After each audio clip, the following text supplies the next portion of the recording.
how to use chakras to go into the nirvana or to reach the supreme spiritual enlightenment. Enlightenment is the goal of everything, right? Exactly.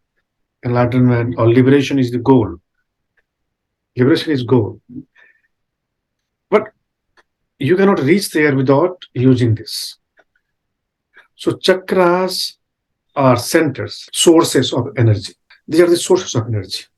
And every chakra has a specific characteristic, a specific type of energy. Every chakra has a specific color, a specific behaviors, everything is specific. And you don't need all the chakras all the time. Sometimes you need root chakra, sometimes you need sacral chakra, sometimes you need solar plexus, sometimes heart, sometimes throat, sometimes third eye, sometimes crown. And that depends on your need, when you need that. And we'll be learning all these things in chakra healing system. We have to dissolve all the bodies to enter into the final nirvana. To enter into the final nirvana, we have to dissolve all the bodies. And with body, chakras are also dissolved.